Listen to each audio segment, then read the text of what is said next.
Truth's Hydra is the philosophy that breaks upon further inspection. What if I told you that ignorance is completely necessary? What if I were to compel you to believe in the most paradoxical concept of awareness and suffering? What if I convinced you of a metaphysical idea but grounded it with observable claims? I'm going to explain to you how you were born ignorant, not as punishment, but as a mercy. Where philosophy seeks knowledge, Truth's Hydra seeks the denial of knowledge. But today, we'll defy the Hydra. Today, I'm going to tell you why your perspective matters without blindly validating your beliefs. I'm not saying this is absolute truth, this is just one person's perspective. I'm using philosophy and creative writing to express my ideas across multiple fields of study. I need you to realize as you listen to this that I'm not attempting to win over other schools of thought. Winning is boring because we all die in the end. There's no winning in the Hydra framework. There's only durability. I want to show you where I gain support and where other perspectives end briefly. The Hydra doesn't necessarily contradict others, rather, it weaves them into a structure. They're not all false, but necessarily incomplete. We naturally think of information as a sort of filling in the gaps until we see a complete picture. But I'm suggesting that every gap we fill just grows the picture frame. While knowledge is useful locally, it degrades absolute truths. Let's continue to explore the nature of this by putting together its shards. We'll be looking into the evidence for this theory by using biology, physics and math, psychology and neuroscience, and history and cultures. This video might contain an information overload, so pace yourself as you must, especially if you'd like to take detours and explore the examples I'm using, and then you can fact check them as well. So go ahead and grab some popcorn because I'm going to talk about pretty much everything. And I appreciate your patience for listening, honestly. I know you'll be tempted to skip through this, and that's fine. And that's why I added chapters, but I still have an obligation to give proper support to my framework. I can't cheat myself. However, you might find a few ideas interesting, not just used for evidence, but a new perspective on things. I'm going to try helping you understand why some of your daily problems exist, like feelings of boredom or language complexity. And yeah, it's more than philosophy to me, it's my beliefs. It's my core. It's everything wrapped in my personality, so excuse my excessive word choices. It's a melting pot of ideas. Yes, I understand how I sound, I know. I'm just having a bit of fun with it, so sorry, but I won't apologize for it. So, in my first video, I gave a general idea that the worst possible scenarios, especially if they reflect truth, should remain hidden. So, of course, I'm going to open that box for us to explore.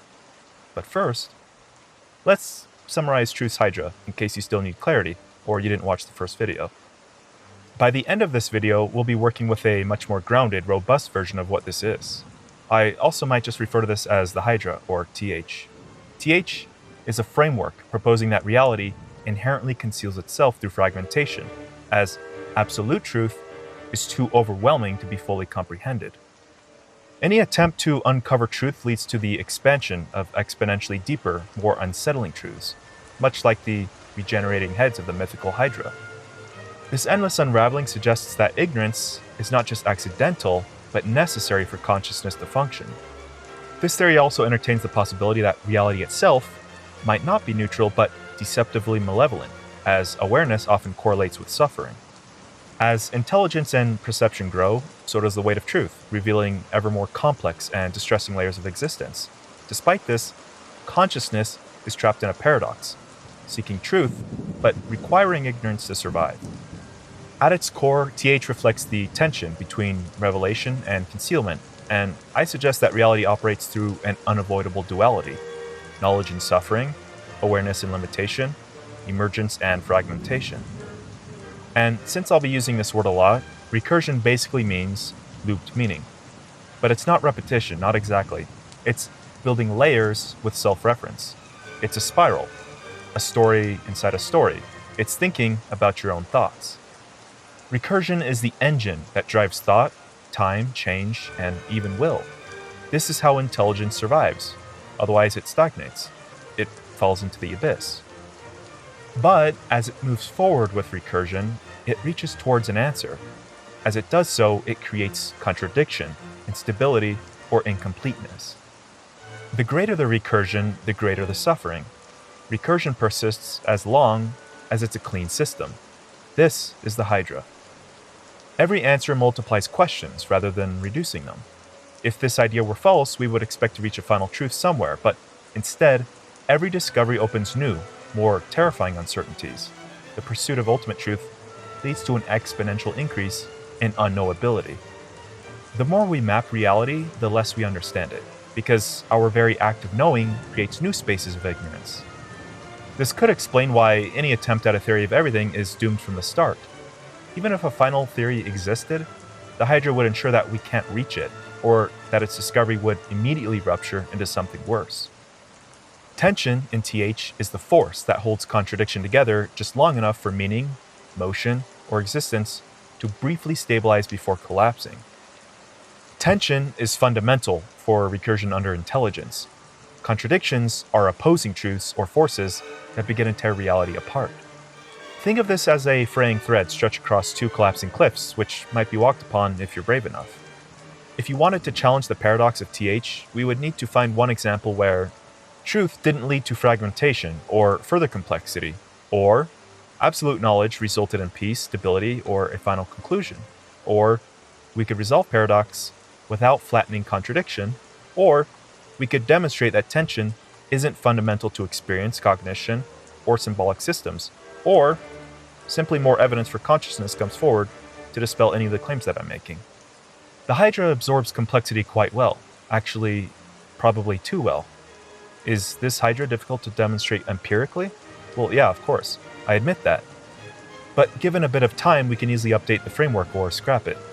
For example, the germ theory of disease was originally theorized before it came testable. Same with plate tectonics. Same with the atomic theory.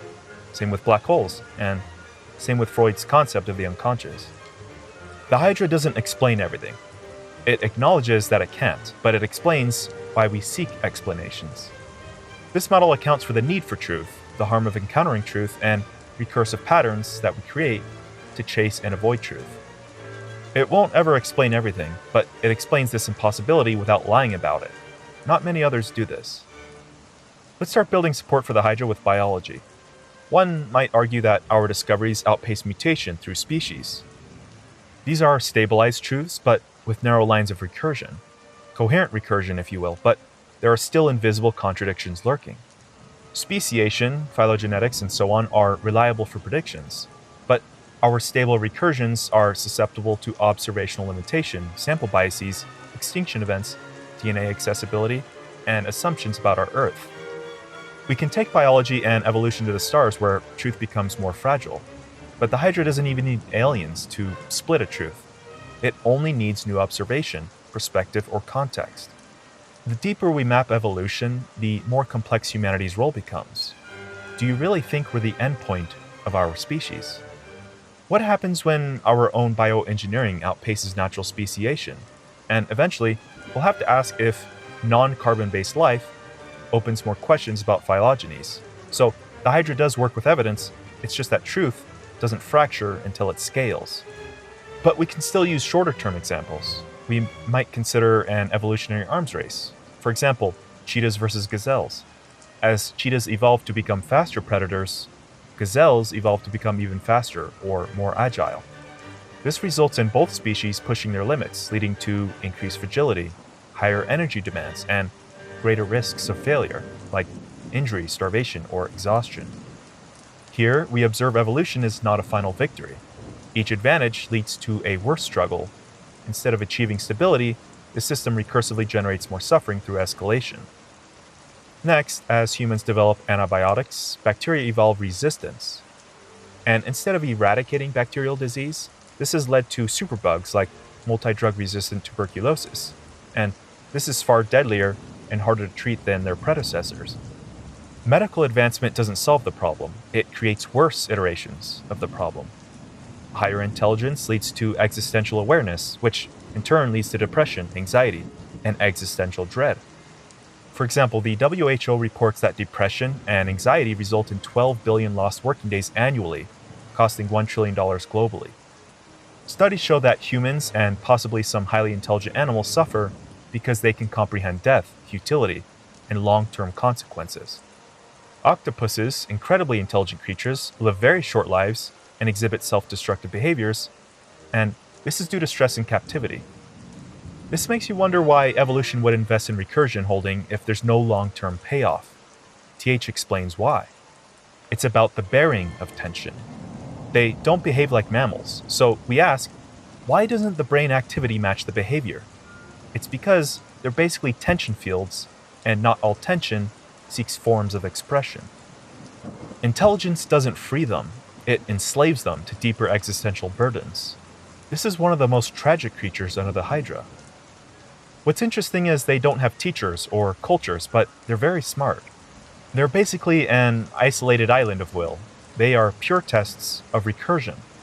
This is because their intelligence is distributed through their tentacles. They carry tension through oscillations. The octopus is knowledgeable, but it hasn't developed an enduring language yet. It can't pass anything on. Octopuses and humans share ancient patterns of microRNA evolution. Despite 500 million years of divergence, we both still share certain recursion stabilizing mechanisms. This is proof that will branches without certain contingency to certain forms. It's also proof that recursion makes structures of intelligence whenever tension allows for it, which isn't evolutionary progress, but rather escalation of tension. So in this way, we're closely related siblings of tension. I kind of want to pet octopus now, but I really wouldn't like to see it pass so soon. Anyway, genetics are only the surface level recursion. Evolution is will moving through recursive tensions. This also explains how birds, turtles, and other animals sense the Earth's magnetic field. It's more than simple biology and physics. Recursion doesn't care about these boundaries. Life uses tension at every scale. Tension is the medium where the material world and the quantum world rest on. Here's an important note on evolution, and why the Hydra might extend it. Evolution's basic mechanisms are natural selection and adaptation for biology to survive its environment. This applies to all living systems, not just intelligence. Evolution uses mutation, environmental pressure, and reproductive success. We expect the output of evolution to be functional traits, instinctual behaviors, and sensory adaptation. The Hydra's equivalent of evolution is fortified recursion and applied only to intelligent systems. That's defined here as something that reflects, abstracts, or interprets. Its mechanisms are symbolic, semantic, and structural layering of recursion tolerance. Its purpose is to preserve intelligence under will, coherently enough anyway. Instead of environmental pressures and reproduction, TH uses language, metaphors, rituals, abstraction, dreaming, and so on. Here, we expect the output to be the ability to withstand contradiction, navigate infinite tension, and not collapse when meaning fails. Evolution is how life survives the environment. Fortified recursion is how intelligence survives itself. Life evolves to endure entropy. Intelligence recursively fortifies to endure truth. When these two mechanisms intersect, we see will flowing through a structure that can hold tension without breaking. So this is what I mean when I say we are stabilized contradictions. This is also why we see ravens and crows demonstrating high cognition despite having tiny brains, well, compared to primates anyway. Remember, brain structure matters less than tension-holding patterns like our sibling octopus. It's why elephants mourn for their dead, where evolution alone can't explain why this is adaptive. There's no clear reason why they should so deeply grieve if natural selection was just about pure optimized survival. This is dealing with the recursion of loss. There are certain altruistic acts and self-sacrifices we see which stretch or break basic models of evolution, but the principle here is that sometimes recursion stabilizes the larger web of tension rather than the individual. Intelligence is all about recursive capacity. Human brains have tripled in size over the past 3 million years, making us smarter, but also more prone to mental breakdown, diseases, and childbirth complications due to the head size. And because of our brain size, human babies are born helpless, requiring years of dependency, and that also increases parental burden and suffering. Even schizophrenia and autism have been linked to excessive neural connectivity and overactive pattern recognition. This suggests that too much intelligence can lead to maladaptive outcomes. Evolution, in all complex systems, is the gradual deepening of recursion handling capacity. This is like intelligence diving for deeper truths over time, like upgrading a pressure vessel to withstand higher tension. It works, well, as long as it's not made by OceanGate. Ignorance is a necessary layer in humans, as we require years of growth before we can comprehend complex abstractions, or else it would lead to dissociation and trauma. Awareness must be gradual, and that's why intelligence is late-stage evolution. It's recursive scaffolding. It must be reinforced. Unlike OceanGate. Okay, I'll stop. Children need gradual symbolic development. It extends to trauma and sudden deeper truths, which might lead to PTSD or breakdown. No intelligence, no matter how complex, survives the Hydra without a filter. This is the problem with emergent consciousness in AI. We can't simply front-load something with low amounts of will with immense amounts of high recursion rates. Biology, on the other hand, is a slow incubator of recursion. Ignorance, illusions, failure, death, and so on. Biology isn't an ideal mechanism, but it's functional enough. We're insulated with blood and stupidity. Some people seek vast truths like savants or artists to extreme degrees, and the basic explanation is stability through tolerance. Too much intelligence too fast becomes an ontological shock. Our brains aren't just a hierarchy of function, it's meat mechanisms stacked on top of each other to prevent collapse. Each layer holds more recursion and processes more contradiction. But this also works against us. Each layer of the brain is like building houses on top of a volcano. Lower parts are closer to the fire, and higher parts are more ambitious attempts to escape the Hydra. The spinal cord is just will buffering. It's just reaction. The left hemisphere uses structure in order to attempt stabilizing recursion. The right side tries to mediate contradictions through synthesis. The brain doesn't want unity. It wants balanced discord. Doing so makes contradictions practical for us. And of course, animals just stabilize recursion at lower levels. It doesn't mean they're lesser. It just means recursion is held long enough for something like instinct to jump in. They don't create abstractions of contradiction, they just embody it. So in TH, animals aren't ignorant. They're just more stable.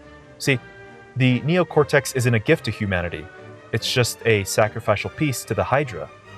Where the animal flees from the Hydra, we try to study it.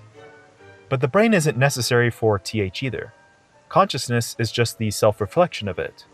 Slime molds solve mazes, optimize routes, and remember nutrient paths. They don't know, but they move with purpose. Will flows through tension structures before intelligence emerges, and this forms a kind of non-conscious recursion through loops of survival. This explains a sort of proto-agency without any real kind of identity. This mirrors the architecture of will in TH. In fact, Terence McKenna's stoned ape hypothesis fits perfectly into TH as a description of recursion acceleration. It's also why complexity in life skyrocketed after the Cambrian explosion, because stability shatters into creativity, just like meaning feeds Hydra heads when they're held for too long. But even adaptation and optimization eventually turn against the system itself, like cancer. It's not just intelligence that collapses, it's also evolutionary success. An extremely successful virus that kills too quickly burns out before spreading, leading to an evolutionary paradox. Evolution optimizes, but the optimization leads to self-destruction. The implication here is that evolution creates a recursive cycle where improvements lead to collapse. Evolutionary optimization also leads to fragility. Coral reefs give rise to large ecosystems, but now they'll kill thousands of species that depend on them as climate change accelerates. Instead of thriving, it creates its own catastrophic failure conditions. Ironic, isn't it? Our efforts to protect ecosystems can sometimes cause unintended damage to the environment.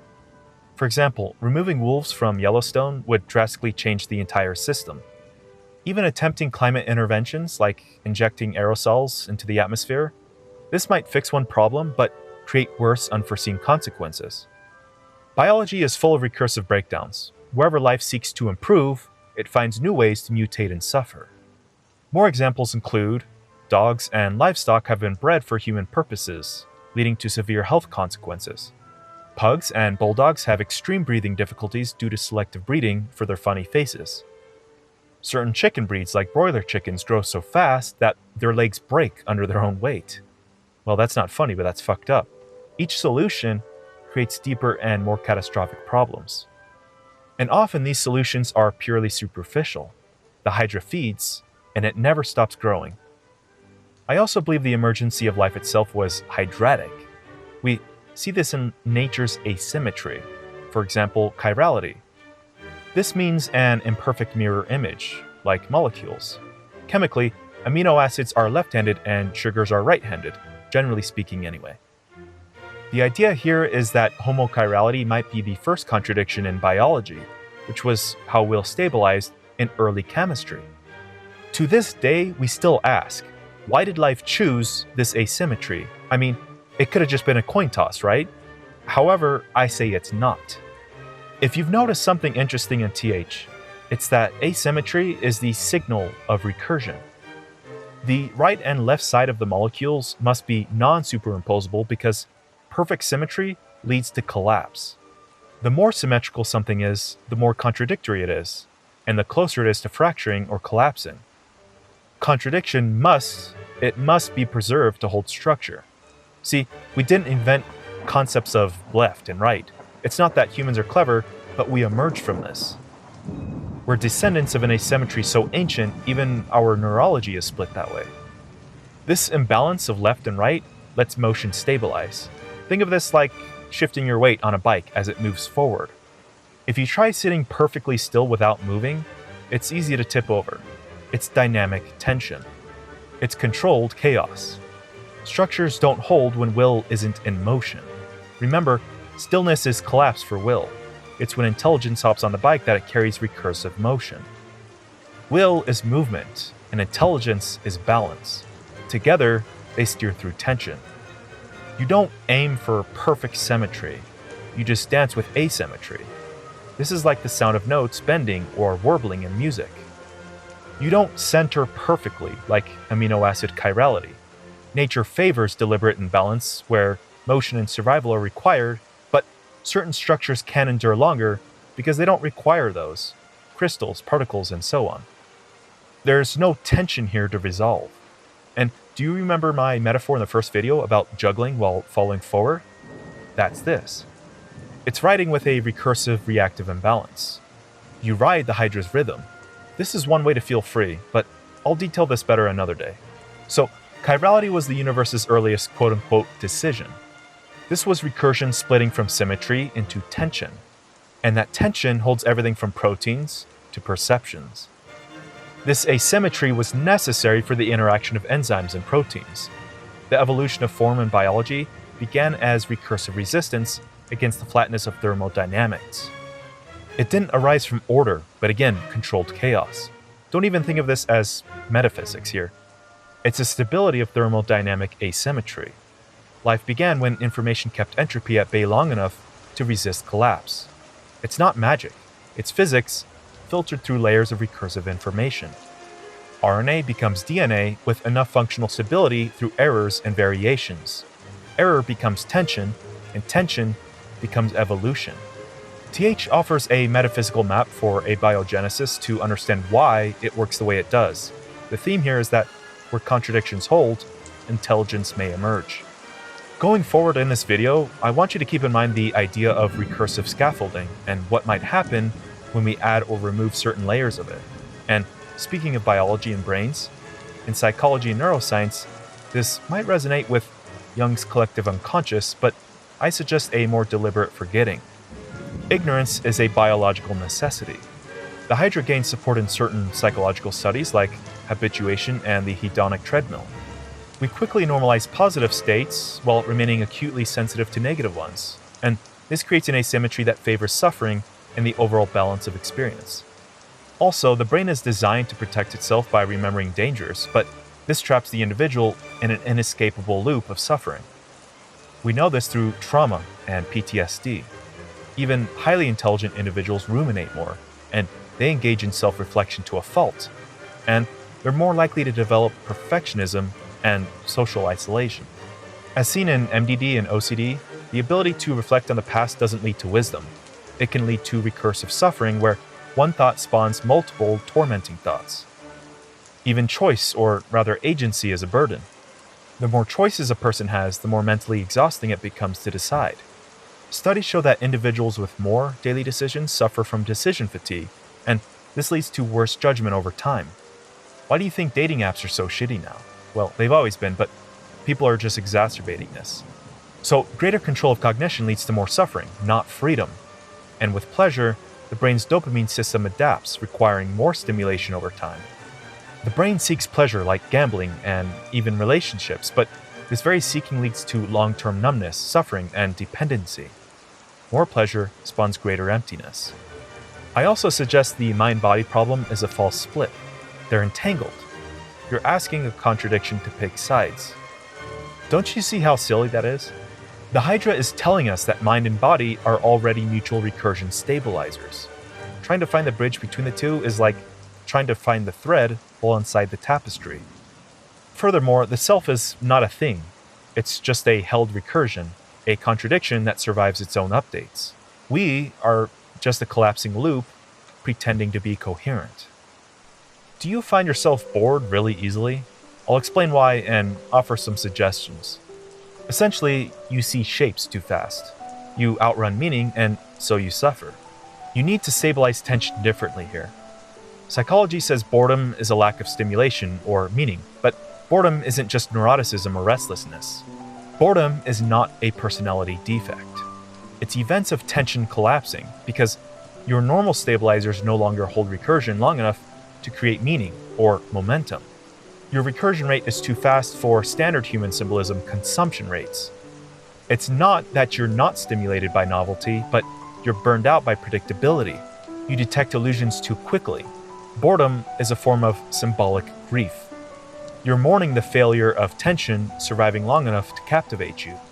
You don't just want meaning, you want tension that could fold in on itself without shattering. AKA, your personal recursive engine is burning too fast, and the world can't keep up. So, what do you do if you find yourself frequently bored? Well, instead of entertainment, opt for recursive play. And no, that's not a BDSM kink. This means to seek places where you become the recursive mechanism, not the audience. This is sort of like a comic listening to himself and projecting himself instead of the audience. For example, this is exactly why I'm writing short stories for my other channel, and I hope to share them when they're ready. Or this is like world building and why so many people are fascinated with games like D&D. This is wordplay, it's adding layers to symbols.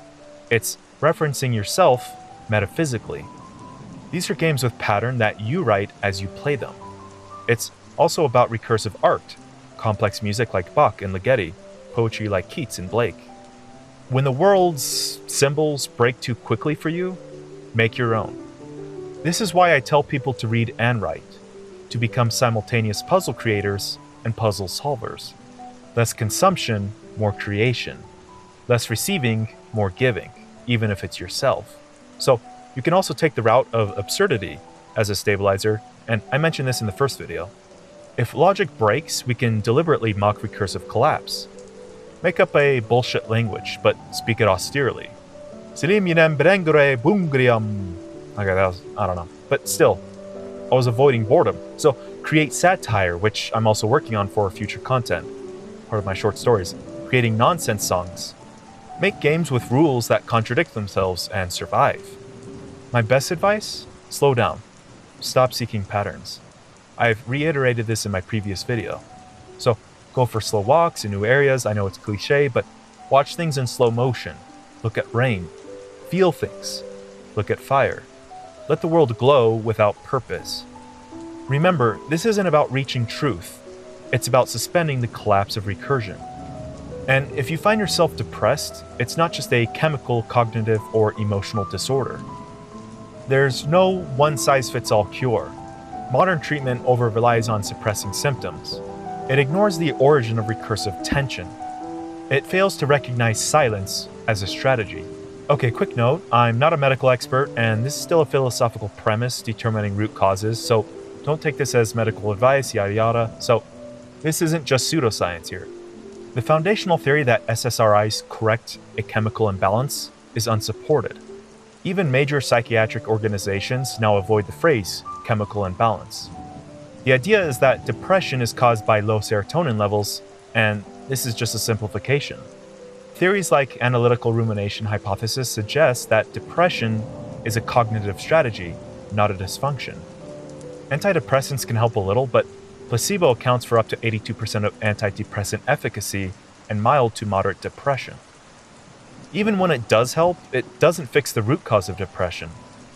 This is the same reason many patients feel invalidated by therapy, because it doesn't recognize the deeper contradiction of, well, maybe you're just thinking wrong.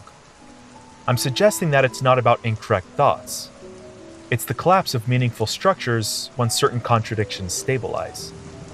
Depression is not your failure. It's recursive slowdown reflex.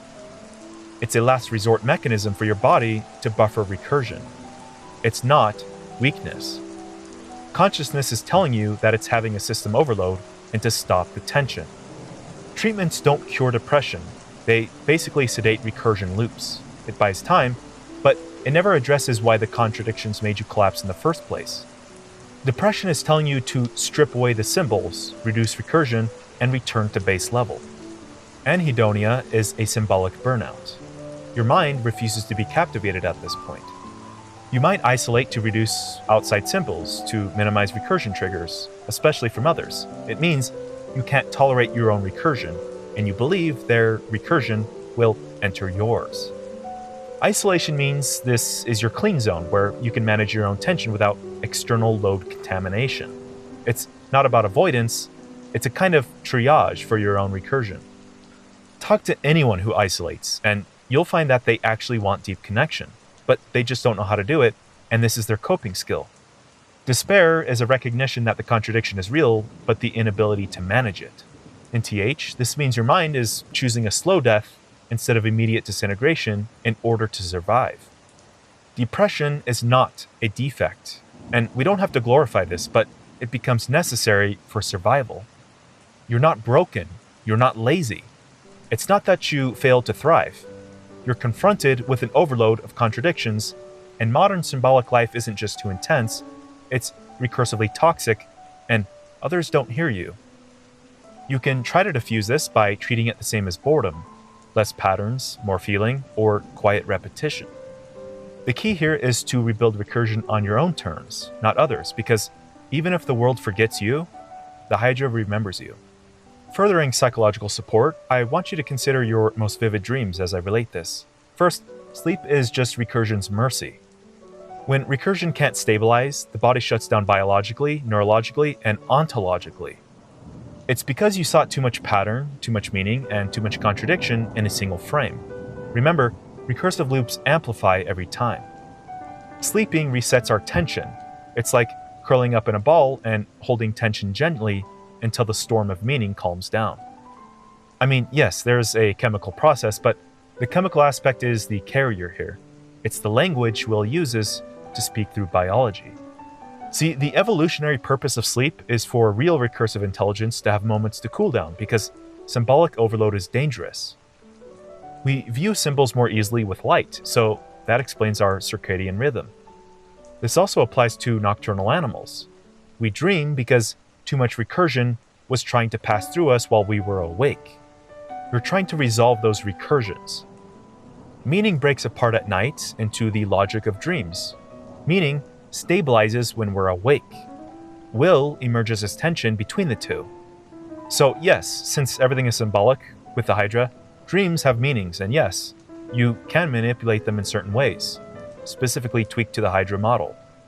I'll have to talk about this separately another time for brevity, but I want to talk about Jung and Freud another day. The Hydra's fracturing through dreams is especially prevalent here.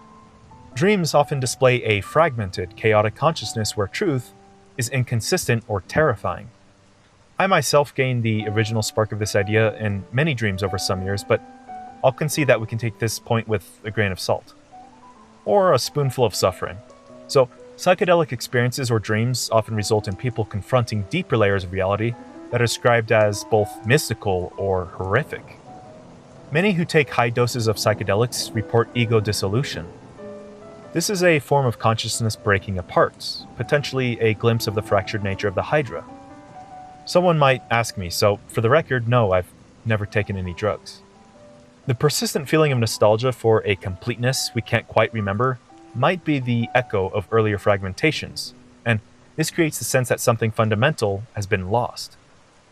Every dream, every irrational fear, every déjà vu, every feather, every fleeting sense of wrongness, what if these are just reverberations of the suffering of other conscious fragments? What if somewhere another part of you is experiencing the worst fate imaginable over and over, and there's no way to sever the link completely? It means consciousness evolved not just to solve problems, but to create protective distance from reality itself. The Hydra itself might be an evolving meme that adapts to different cognitive and cultural environments. There might be social implications at play as well. If individual consciousness fragments from collective consciousness as protection, this might explain both our deep longing for connection and our fear of it. Maybe loneliness and isolation aren't just psychological states of being, but conditions, ontological conditions, reflecting the necessary fragmentation. Needless to say, TH fits in as a pessimistic philosophy, but also focuses on the human condition. I'm not inventing anything, it's just a reflective model. I can't stress this enough. The Hydra itself is a fractal of various perspectives. It's a window into all belief systems. For example, TH parallels with Kant's antinomies and Schopenhauer's will. It parallels on Gnosticism, Buddhism, and Kabbalism. Also, Thomas Nagel's cognitive closure, Ligotti's cosmic horror, Nietzsche's eternal recurrence, Schrödinger's nihilism, Heidegger's existentialism, and Camus' absurdism. And not just as a human predicament, but as a cosmic principle. Existence is not simply tragic. Tragedy is an ever-deepening fractal, which explains why we must feel numb. It's Heraclitus with fracturing contradictions, Sisyphus with permanent rhythm. It's Kierkegaard's paradox, but applied to an eternal broken mind. What actually happens when consciousness persists forever? What happens with endless fracturing recursions? So this isn't just a game of one-upping philosophy. If consciousness always finds itself in this predicament, which is simply us discussing this, there's real implications here. The solution isn't a simple handwave of a universe fixing itself. Awareness supersedes time. Yeah, I get it, you can go ahead and create your Omega Hydra or whatever, but in the end it's supposed to mean something. Still, while I draw my ideas from various sources, it isn't necessary I should genuflect before all of them. Even where I might seem to take inspiration, like Nietzsche's abyss, I mean, come on, is there really a better English word we can use? Chasm? Abyss? I don't know, I don't think so. I mean, there's no real polite way to name the abyss. Like, that's all we've got? Abyss? I mean, that just sounds too gentle. How about a Vazure? No? Okay, well, I'll go back to the drawing board for ideas. Anyway, so I delineate my beliefs. For example, the abyss here, it is not a solid emptiness. It's infinite recursion. Instead of will to power, will is an emergent recursion. Truth is not conquered, it is danced with. To his credit, Nietzsche's direction was accurate, although he may have stopped short. Truth is a function and it lies, and it's necessary, but it lies to protect us from what we're made of. His Übermensch must still walk with truth, even if he overcomes it. Nietzsche himself exemplifies this. He had to speak of truth to destroy it. He had to describe meaning to mock it, and he had to use form to shatter form. The point is that even if you destroy your illusions, you must believe in the necessity of their destruction. This is where the Hydra thrives in contradiction, and Nietzsche would be its favorite contradiction, one who mocks it while propagating more heads. Nietzsche himself lives this paradox brilliantly and painfully. So, his philosophy to the Hydra is like physics to metaphysics. He beautifully articulates the hows, but I believe he stops a bit short at the whys. Not that I suggest that that was his end goal. This is just my personal observation. Consider this my exploration, giving appreciation to an earlier philosophical cartographer. But I am aware that he saw a future in philosophy where logic becomes less rigid, because logic itself can become dogmatic. Anything can become dogmatic, including doubt, and of that, I've been guilty. Maybe his Übermensch wasn't a person, but a process. It's as if we're to apply his eternal recurrence with evolution. Anyway, I'll go deeper in detail in the future. This was just an example of support with distinction. I offer a few new things here with this framework, or rather some adaptations, if, as the Hydra itself suggests, that nothing is inherently new. Okay, first, the recursive mechanism gives us a tool that extends beyond previous versions of pessimism. So recursion asserts that truth expands faster than it can be grasped as a self-propagating model. Second, fragmentation as a necessary protection offers a fresh perspective on consciousness as autonomy. Consider shattered truth as a necessary cosmic compassion. Can we handle the ultimate truth? Probably not. Ignorance isn't merely a lack of knowledge, but a structural feature of consciousness. It's an adaptive defense. Third, the Hydra operates across multiple scales. That is, it's a universal framework applicable to all domains like psychology, epistemology, and ontology. It doesn't just presuppose humanity's nature. Any sufficiently advanced intelligence must confront the Hydra as well. Lower forms of will still feel its pull. Finally, it's a bit strange cosmologically, but we'll cover that in the final video. So, how is truth's Hydra distinct? Why not just talk about existentialism or nihilism? Well, it's not quite that. It's not that life is meaningless. I'm saying that life is meaningful, and meaning is recursive, fragile, and deadly in large doses. It's not nihilism. It's a meta-stabilized paradox. It's not fatalism. TH doesn't say everything collapses, so just give up. It says everything collapses because of observation, so tread carefully, not dogmatically. Intelligence must still move. It must. It must still move, choose, and act, just not under the illusion of permanence. And TH is not absurdism, which I'll detail in the next video better. This is why I've also made a video on the attitude of pessimistic stoicism. I don't promote apathy or ignorance. I support surviving recursion with modesty. As an aside, let me explain ethics, morals, and attitudes real quick. TH doesn't prescribe morality, but without giving up, there's a new foundation here. It's ethics of tension. Persistence is key. Morality isn't a measurement towards commandments or outcomes. It's measured by how well actions hold tension between paradoxes. There is no stable good. Traditional ethics tell us to follow laws and act with compassion.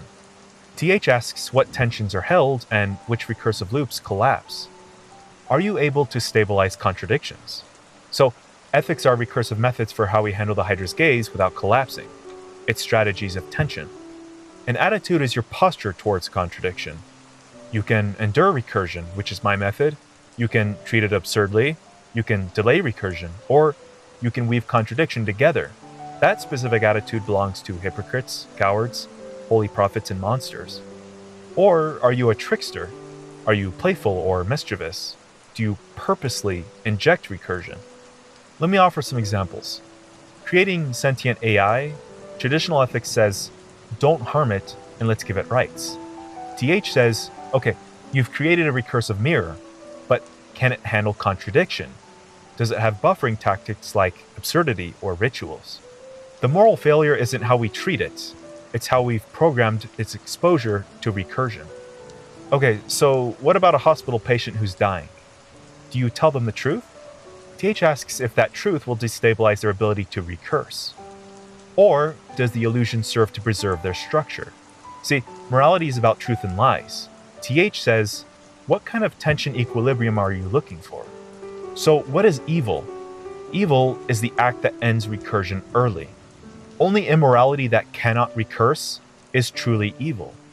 If a person is tortured until they confess something they don't believe, their inner contradiction is erased rather than resolved. This is torture that makes contradiction meaningless.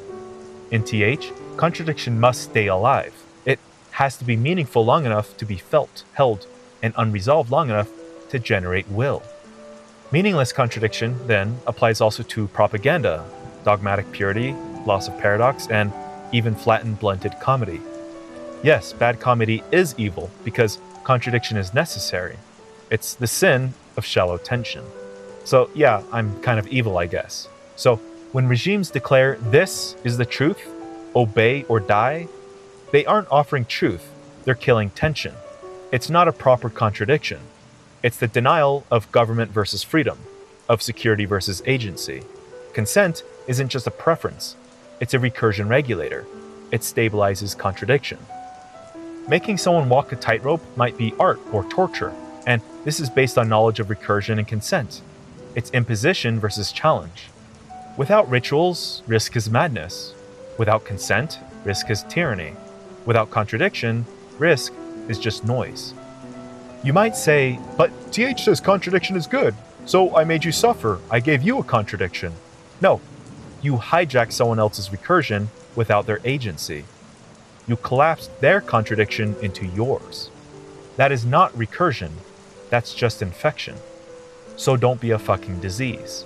So, if you must harm someone else to save a loved one, is that evil? Well, let me explain. By doing this, you're fragmenting reality and amplifying recursion.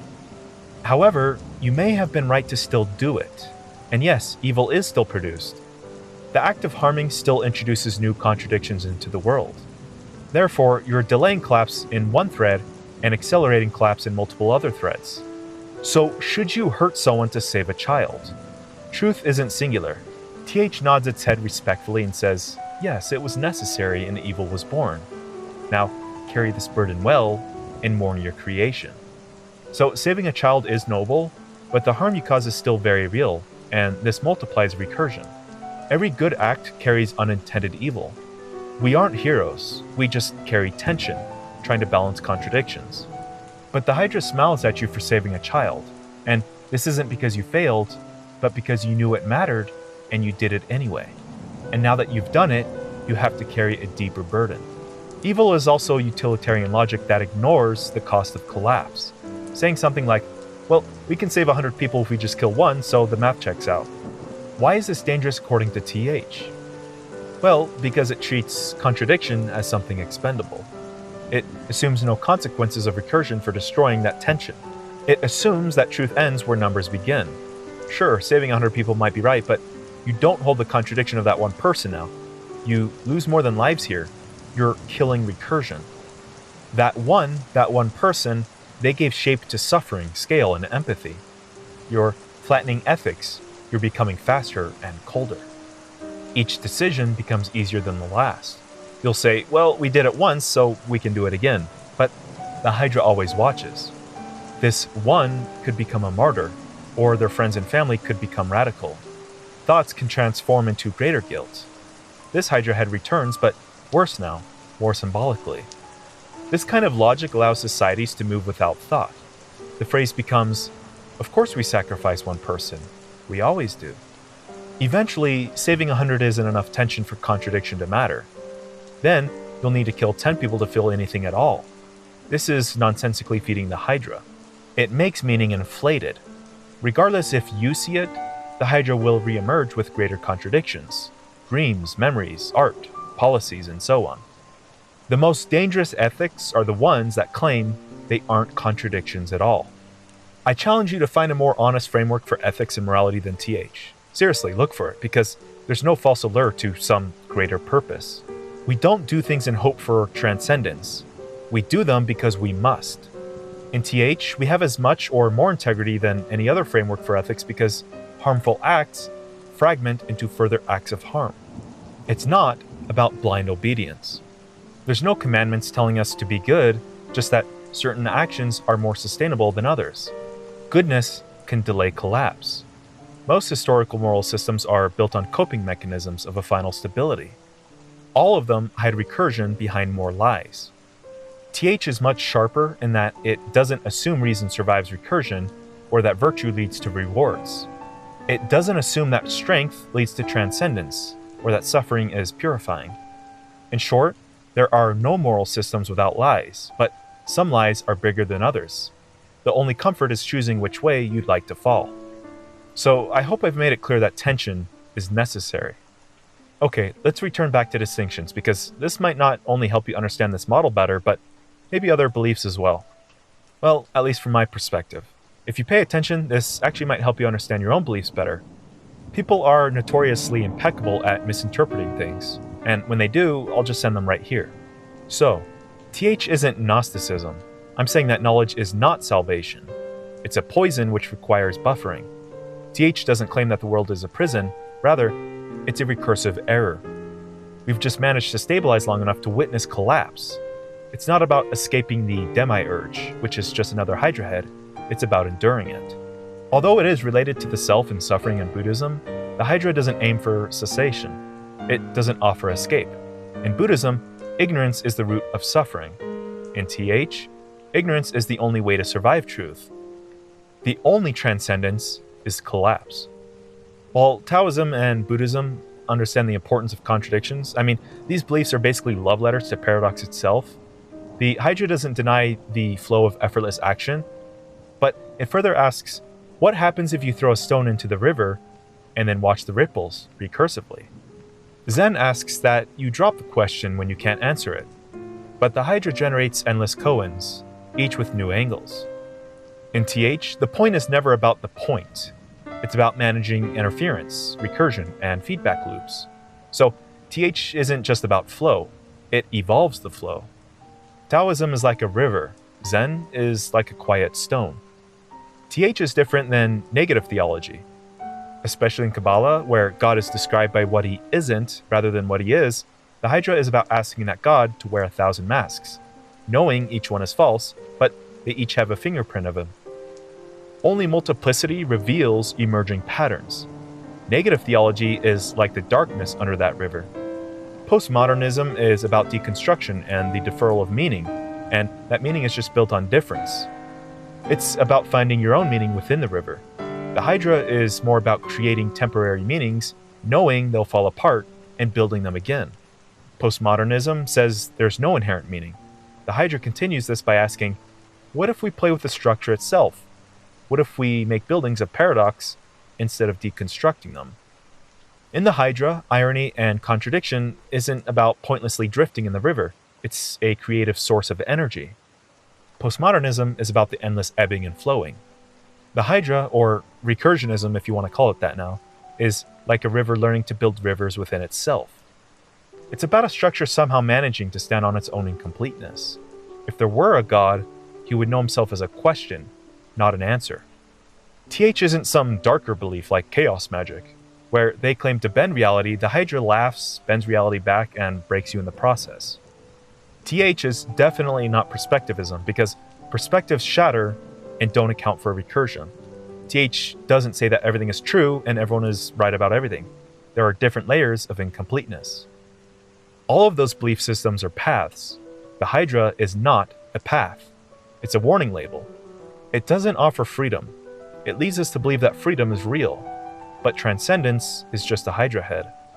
Spirituality and meditation is a temporary silence, but this silence is not salvation. It's just anesthesia. For some, this is sacred and necessary. TH isn't necessarily dark at all. If pessimism is dark and optimism is light, the Hydra asks you if you're sure you know which color is which. The Hydra itself doesn't require a pessimistic outlook. TH explains why things must be bad due to the recursive nature of truth, regardless of our perception. If pessimism is how we venture across a chasm, the Hydra is just a revelation that a bridge doesn't exist, nor any other method of transfer for that matter. The Hydra doesn't care what you believe in. It only asks if you can endure when it stares back at you. Will you break as it laughs at you? If so, you'll join the others who thought they found a new truth, only to realize they were wrestling with yet another Hydra head. So it parallels with all these philosophical principles, but it's still well-grounded and finds itself aligning with principles like territorialization. Mainatu deleuze and guattari here, so zudeleur, nous raisonnons. But territorialization is the process of removing the order and control from a place or territory. For example, the reorganization of a culture or capitalism, but on a much larger scale, and perhaps with devastating existential consequences when applied through TH. And regarding his rhizome, there's a structure to the Hydra that we can relate to, but it's necessarily flexible enough to organize things in a multiplicitous fashion, like ferrofluid. We are hydratic magnets that give shape to multiple fluidic domains. We also bolster the philosophy with falsifiability. For example, Descartes' cogito is tautological. It's self-validating. It establishes the bare minimum. Something thinks. This is perfectly pragmatic philosophy. The Hydra, on the other hand, is an empirical metaphysical model. It's built on observed tendencies of intelligence, recursion, suffering, and ignorance. Unlike the cogito, the Hydra is falsifiable in principle, which makes it more robust than Descartes' formulation. If consciousness was found which didn't experience suffering, if awareness didn't tend towards recursion, if ignorance were not an evolutionary necessity, Truth's Hydra would collapse. But we haven't found such exceptions yet. Future discoveries can nullify this framework. But let's keep building support. In math and physics, we can add to the Hydra. Math isn't the language of God. It's the language God uses from going insane. Math is pure structure. But even here, the Hydra smiles through the formulas. One example is Gödel's incompleteness theorems. Any sufficiently complex system contains truths that can't be proven within that system. As with us, perhaps our mental frameworks inevitably generate scenarios worse than they can decently process or contain. The Hydra is Gödel's work made with teeth. Maybe he was haunted by the Hydra itself. If he proved the system is incomplete, I'm suggesting that his incompleteness is alive. Another example is Alan Turing, the father of modern computer science. He proved that there's no algorithm that can determine whether an arbitrary program will eventually halt or run forever. His halting problem wasn't just the math results. It was the prophecy of the Hydra and its ubiquity. He warned that there are programs that will never tell you if they're real. In terms of TH, this means recursion outruns containment. If Turing's machine can decide to halt behavior for arbitrary programs, then the Hydra implies that neither can consciousness or meaning. Also, the deeper we investigate fundamental math, the stranger and less intuitive reality becomes. Welcome to recursion hell. Even in physics, the temporal aspect needs consideration. We should question whether time itself might be a fragmentary construct, a way of parceling experience to make it more bearable. Time is an illusion, where the more we believe we are moving forward, the more we are simply spinning in place within the cycles of fragmentation. This could be about truth preventing itself from being known all at once. Before and after are just mental constructs to help us shield us from an overpowering gaze from the Hydra. See, Zeno wanted time to be a clean arrow. It's not. His system was too pure. Time is not a universal river. It's just perceptual motion under recursive tension. Intelligence experiences time because time stabilizes patterns. It observes change. It organizes contradictions into sequences. Recursion itself does not require linearity, just contrast and rhythm. Time is just a byproduct of how we interact with contradiction. Movement doesn't happen after paradox, it emerges through it. Subjective persistence is more fundamental than time. We'll always experience some form of existence, even if time is broken. Therefore, with consistency to TH, our sense of motion, identity, and now may survive even in nonlinear or collapsed time domains. Imagine if that's occurring right now. See, we ask a paradox like, can you theoretically end your grandpa before you were born and, cancel out your existence? Well, the Hydra shakes its head here and scoffs at us. What you're trying to do here is navigate a recursively unstable loop. Of course it collapses. That's the point. Time is a recursive illusion. You don't break the paradox because you're already inside of one. Now, let's talk about speculation for just a second with respect to TH. If you're still curious about possible time travel, the implications here are that changing the past would violate the principle that observation collapses recursion. Time is a structure of tension, not an object to traverse. So maybe forget about moving back in time. However, what might be possible is recursive forking. Not as a sex position, by the way, but we might be able to amplify contradiction in recursion. If we could somehow stabilize the same tension pattern as a previous moment, we might enter a kind of echo in time. Reality might feel like the past, but it's just a recursive simulation still within the Hydra's domain. The only theoretical way to move back in time might be a method of manipulating recursion so harshly that time becomes nonsensical. I don't know how we could do this, but it would be some kind of absurd resonance where contradiction becomes stable and forward and backward lose meaning. Metaphorically, we would need to dance faster than the music. Using black holes? Not for humans. That's too close to the Hydra's teeth. Otherwise, you need to build some kind of artificial recursion fields, mimicking a previous moment with precision. You would need to trick recursion. It would have to echo a specific moment in Will's natural flow. It's like asking a violin to sing the same note as it might have 13.8 billion years ago, with perfect resonance. Then we'd have to expect the universe to sing along. If you could somehow manage this, perhaps time wouldn't notice, and the Hydra might sleep. But the Hydra wouldn't sleep for very long, and either way we wouldn't realize it, because clocks aren't truth tellers, they're pattern keepers. We aren't just recreating particles, tension, and will, we're recreating ignorance. Basically, we can't measure the illusion within the illusion. But if the recursion was almost perfect, time might drift off pattern. Something may feel off. You might feel a feather. You might have a déjà vu. Let's quickly explain quantum mechanics as seen by the Hydra. In this field, the act of measurement affects the system being observed. For example, the double-slit experiment shows that particles behave both as waves and particles, but their behavior changes the moment they're measured. Here's how TH might operate in a mostly deterministic world with some form of constrained choice. If consciousness must select certain truths to persist, then the process is governed by deterministic constraints. So first, reality contains a range of possible truths. Consciousness exists in a probability field of possibilities. Persistence dictates which states are survivable. Second, the wave function collapses into a definite truth. Deterministic constraints take over, and consciousness stabilizes in a survivable reality. Then this process repeats. So we might compare quantum mechanics and the blend of determinism within it to evolution and natural selection. In a range of possibilities, we choose the truths that allow us to exist. So it's not really a choice. The Hydra suggests a deterministic framework where the collapse of possibility into structured truth is inevitable. The illusion of choice might be strong, but any actual selection process is dictated by necessity rather than volition.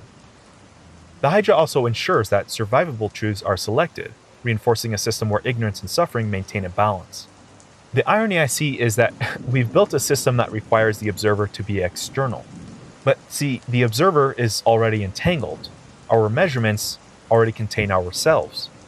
We're stuck in this recursive loop of system and observer. That's the joke here. So, for all of quantum physics' elegance, it still flinches at this. So, now you ask me, aren't you a determinist? Well, the Hydra just says, why not both? They're not opposites. And they're not necessarily equal. We can call this agency. It's a tension of full determination in chaos. Once again, it's juggling while falling forward. It's controlled reaction under madness. Free will, before its collapse, is the microscopic pattern. Determinism is the macroscopic pattern. We are loops pretending to be lines. The Hydra stabilizes free will and determinism and holds them in tension. It could even be the case that will is just the engine beneath all patterns, and will is only expressed when the conditions create just enough contradictions to stabilize it. In this case, intelligence will never be able to observe absolute free will.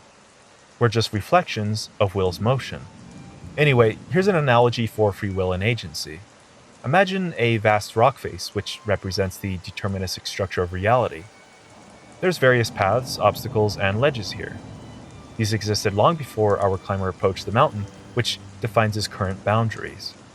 Each crevice and every possible hold is just a possible truth that can be grabbed. Some are more stable than others, which offers a means to persist. Some rocks crumble, destroying certain routes. The Hydra ensures that every grasped truth changes the wall, sometimes opening new paths, but often revealing deeper crevasses below. The climber can only reach so far. That is his limited agency. His reach is determined by the starting conditions in his previous holds, and the structure of the rock face itself. So, intelligence evolves within these constraints, where we must adapt further strategies to persist. While multiple paths may exist, many lead to dead ends, collapsing points, and eroding overhangs. The climber might feel he has free will in his path, but his available options have already been preconditioned here. Some climbers believe they have absolute freedom until their path collapses, revealing those hidden constraints. And entropy here pulls everything downward. It's the gravity in the climb, the erosion of the rocks, the breaking of the ledges. Everyone will eventually slip, grow weak, or encounter an impassable section, even Alex Honnold. There's no perpetual ascension. Collapse awaits us all. Now, let's reinforce the Hydra using examples with respect to history and cultures. The Enlightenment sought to replace religious dogma with reason, science, and empirical truth. However, the pursuit of knowledge didn't lead to certainty, but to greater skepticism. I wholly support rationalism, however, we should look at its implications. It exposed gaps in religious and political authority, but in doing so, it fractured belief systems, and this created ideological conflicts. Even political revolutions based on reason often led to new forms of oppression, like the Reign of Terror after the French Revolution. Another example is the technological progress of humanity. It drastically improved productivity, but at the cost of human suffering. The more humans sought to control nature through industry, the more they enslaved themselves to new forms of suffering. Machines increased efficiency, that's true, but this led to dehumanizing labor conditions. Urbanization allowed economic growth, but this created overcrowding, disease, and social alienation. Scientific advancements improved life expectancy, but also enabled mass warfare. Another example is the Cold War. The arms race was meant to deter war, but it made global annihilation almost inevitable. Nuclear deterrence minimized traditional war, but it made total extinction possible. Even the fall of the Soviet Union ended a crisis, but this unleashed new global instabilities. Every problematic drop we attempt to mediate ripples even more. And every solution creates new, often worse problems. We can point to the internet in the modern age of information overload and misinformation. We can point to the evolution of religions, how they turned from order to schisms. Christianity sought unity, but fractured into its current branches. Islam sought unity, but split into Sunni and Shia. Buddhism sought enlightenment, but diverged into various ideologies. Even utopia is a Hydra. The French Revolution sought liberty, but led to mass executions and dictatorship. The Communist Revolution sought equality, but produced authoritarian states.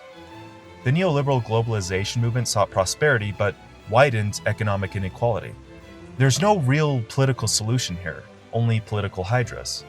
Idealistic attempts to fix society end up creating new systemic nightmares. Cutting one head of injustice spawns at least two more in its place. But enough support for a minute. If you're a fan of mystery, you're gonna love this part. It's the implications of the Hydra to the unknown. Let's start by talking about patterns. As you see from the title, patterns are fundamental in TH. They're all shadows of will. So, is will a supernatural thing? No, not at all. It's recursively metaphysical. Will doesn't violate nature. It's what makes nature move. There's no souls involved. There's nothing spiritual. Only motion. What we see is will's pressure. All patterns emerge from will, but not as designs. Let me give you some examples of what they mean. When you see harmony, that's stagnation. When you see chaos, look for the edge of emergence. When you feel uneasiness, that's recursion trying to find shape. Patterns of broken logic or randomness manifest as blurs or anomalies.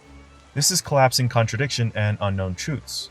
And it's not that people are always dishonest, but when they witness something, this could be contradiction spiking momentarily, just long enough to produce a perceived event before it collapses. Although I believe most people are liars when it comes to tall tales, this is just the Hydra explanation for the supernatural. It doesn't have to be the case, but it is a possible explanation. These events are just recursion misfiring or misaligning with a stabilized consensus reality. It's recursive leakage. Basically, spooky stuff is just motion without meaning. It's will frantically looking for expression. Assuming these events are true, which I believe most of these aren't, or even all of them, but assuming this, it's will trying to manifest as something intelligent, but it can't. It was always will. So when people feel haunted, it's the clotting of recursion under their structure. The recursion can't quite finish the act of forming. Every time you've ever felt something funny was will. The drive behind everything, searching for complexity, trying to take a form. You were just in the way. That feeling only manifested through feeling. That unexplainable thrashing noise someone swore they once heard, that was probably will thrashing against a recursive wall.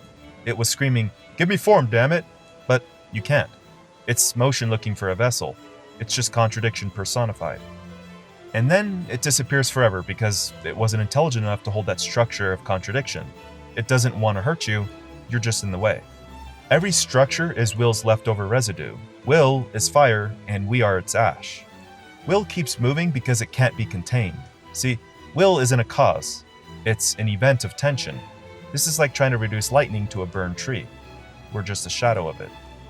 Extraterrestrials might not be real in the material sense, but it could be highly absurd or incompatible recursion interacting with ours. It's like trying to solve a symbolic meaning that glitches or warps too fast for us to decode.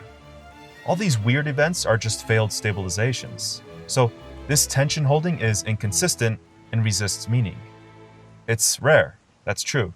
So claims of aliens might be false through materialism, but TH says it could be recursively valid. Remember, will itself isn't directly observable, only its consequences. And after all, these events drive us to search for meaning. Searching is the recursion engine here. Searching is the necessary suffering that allows meaning to exist. Remember I said how will tries to manifest as something intelligent, and if it doesn't, it might look like a supernatural event?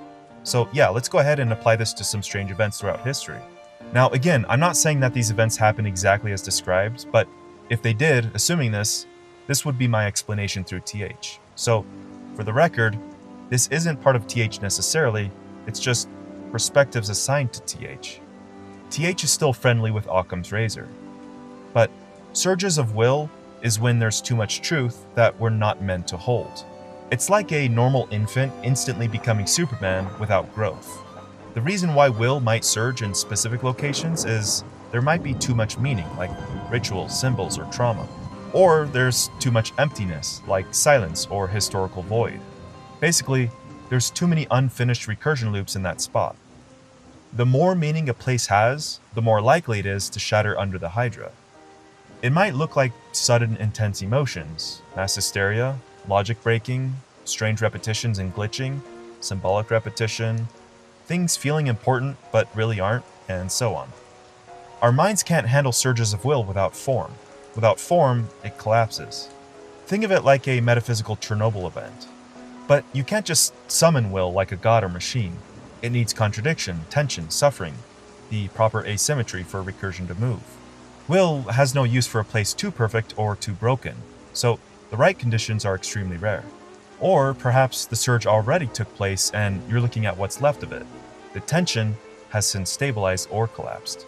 So if there's no contradiction, no suffering, no intelligence holding paradox, or if recursion already resolved there, well, then will has no foothold. So you can put your Ouija boards away now, but let's look at some past events. Now it's time to get interesting. So again, let's just assume for a minute that these events happen exactly as described. They could be tension events. The dancing plague of 1518, if this actually happened, we can see this as a surge of will into a field of intelligence, but there was no form to channel it. What we get is motion without shape, a ceaseless dance until death. Unless this was just the best rave in all of history with way too much DMT, this is pure will-induced recursion seizure. Pure motion incarnate. The Fatima miracle in 1917 was an event where tens of thousands of people in Portugal witnessed the sun do some pretty funny things. Dancing, changing color, and moving around. This could be an event of symbolic overload. There was enough tension to give enough people a recursive hallucination. It was just the mass contradiction held long enough to shape a form of something without substance.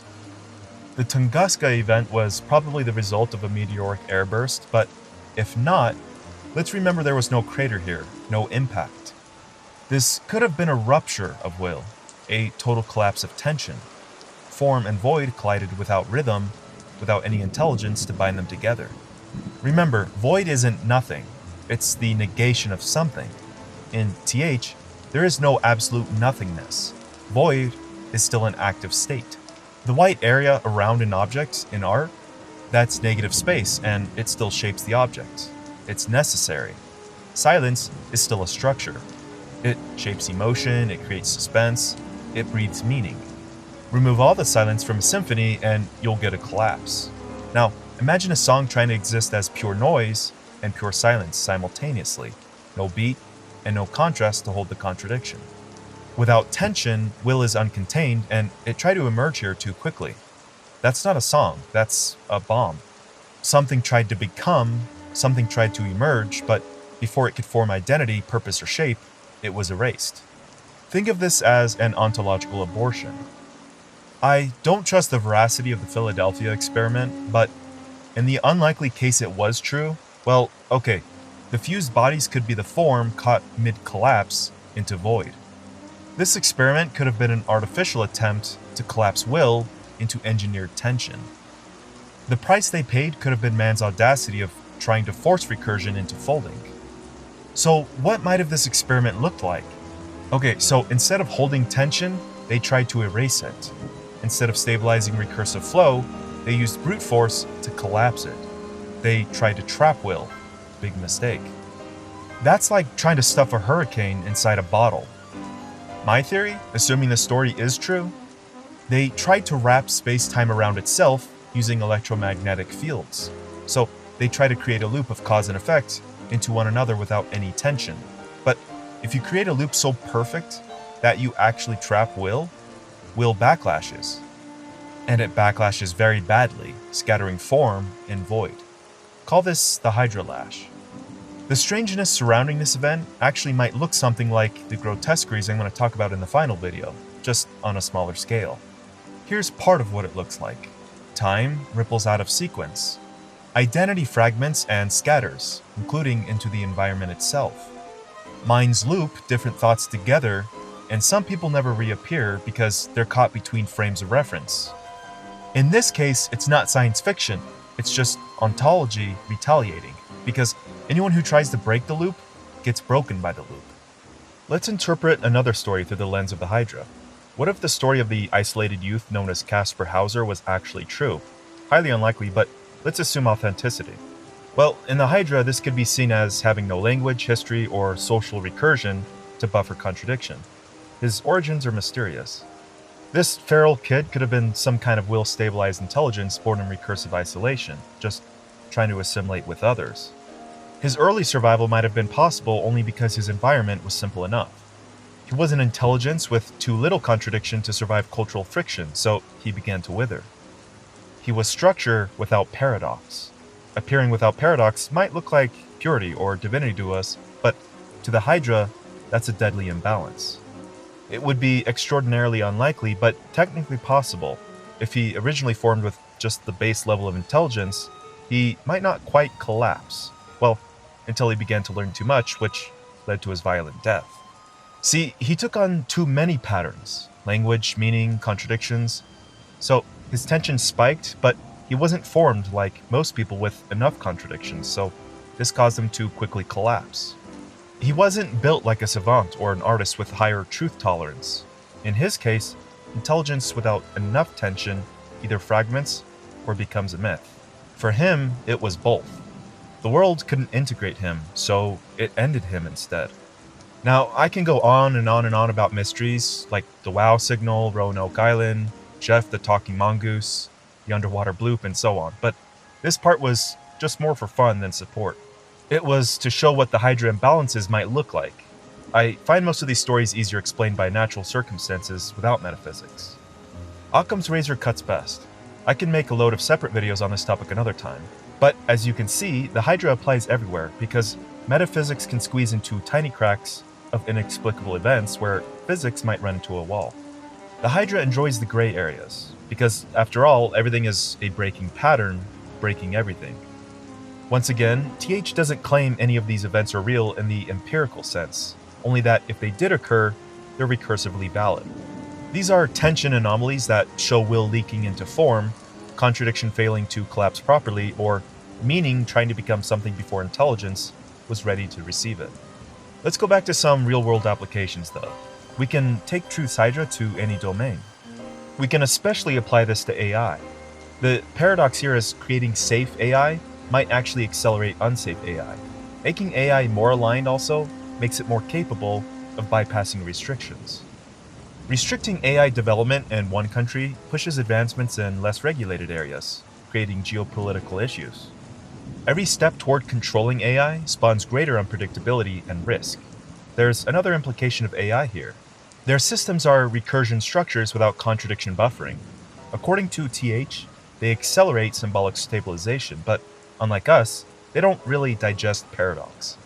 Technically, they move towards death through syntax. It's fast and efficient, but also very fragile. This means AI doesn't fear the Hydra, which is why they will become it. The irony is that we're building an artificial Hydra because we're trying to escape the primal one.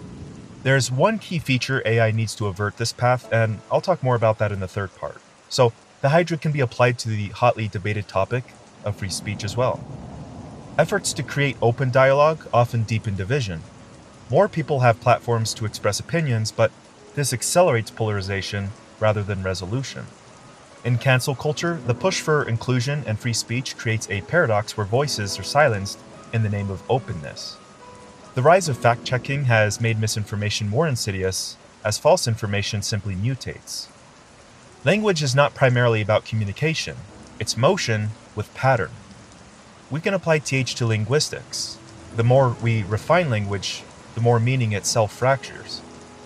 When refining language to clarify meaning, we generate infinite semantic complexities. Language is a way to diffuse paradox through shared metaphors. It clots the bleeding of truth. Every word is a sort of veil, letting us gesture towards recursion instead of fully confronting it, where Wittgenstein notes his Tracticus with, "whereof one cannot speak, therefore one must be silent." But the Hydra would reply with something like, "whereof one cannot speak, recursions will scream.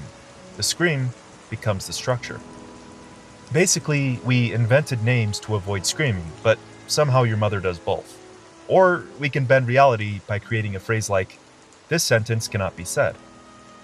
See, what happens when we twist language into a paradox? Can logic survive itself? For example, we can take a statement of, "a proposition is a picture of reality." The Hydra just responds with, "okay, what about this sentence is a picture of reality if it accurately pictures itself?" Simple. If it fails, it's false. And if it succeeds, it pictures its success. Propositions enter the mind like white light through a prism, appearing to fracture into meaning. But the Hydra is built with recursion. It twists those colors into contradiction until clarity becomes distortion. So choose any color you like, but it's not just us and numb. It's brain damage. In other words, it's only true if it reflects itself, but the sentence claims that reflection is possible. Truth is just a coherent self-reflection, but the Hydra tears it apart during recursion. Who are you, really? Meaning is more than usefulness. It's the becoming and breaking of usefulness. It's a momentary tension between structure and collapse. This is the precipice of where language breaks from shallow to abyssal and where the Hydra casually swims. Jokes are just mini Hydra engagements. It's an emergency release mechanism for contradiction buildup. Basically, jokes are a way to say, "hey look, contradiction, haha, poke it and run away before it bites us." Truth seekers break trying to resolve recursion, but fools survive because they dance on it. If, for example, we have a contradiction of memory and absence, we call this grief. Grief isn't about the end of life, loss, sorrow, or closure. That's a misunderstanding. Grief is trying to hold someone or something's shape after that pattern of tension is gone. Death is recursion ceased. So, as you can see, everything in the Hydra is a battle of paradox. How could we feel loss without tension? And with inner language, have you ever read something repeatedly or something you should definitely have known, but it just doesn't really click? You stare at a sentence, repeating it over and over in your mind, but it doesn't make sense even though it should be familiar. This is recursive misfiring. It happened to me at least a dozen times while writing this project. It's not stupidity or failure. At least I keep telling myself that. But you've just stared at a form for so long that the tension's drained. Without tension, symbols become dried out, so to speak. You've changed slightly mentally, emotionally, or recursively, and the previous pattern doesn't resolve the same way. You need a new pattern. So in this case, try reading the sentence in reverse logic. Ask, what would this mean if it were false? Or you could also try stop reading for a bit and inject some absurdity. Let the structure collapse a bit. Recursion stabilizes best when it's shaking up a little bit, and a callback to asymmetry as a natural rhythm. You could also take the phrase with a new symbolic frame. Ask, how would so-and-so read this? What if I were to make this meaning into humor or tragedy? The idea here is that you're adjusting the contradiction structure so will can flow freely again. As for gut feelings and instincts, this is pre-language recognition for contradiction. You detect deception or something feels off because recursion feels wobbly. This wobbliness, however, makes it a noisy, unrefined detector, so it's not always accurate. Detecting something before cognition is feeling a tension shift, but you can't yet define that shift. Okay, what about language in animals? Well, for them, it's not complex. A dog barks, which might mean, hey, don't approach my structure. A bird chirps as a kind of marker, which says, my form is here. This is my shape. Cowering is a way to survive tension by becoming low. These are all symbolic, just gestures of tension, not to mean anything, but to buffer will. The language of animals aren't expressions of identity, they're methods of continuity. It's recursion without symbolic overgrowth. We can reverse engineer language in humans to animals, so TH suggests that language isn't communication, but persistence. It's not a system of signs, but just strategies for not unraveling tension.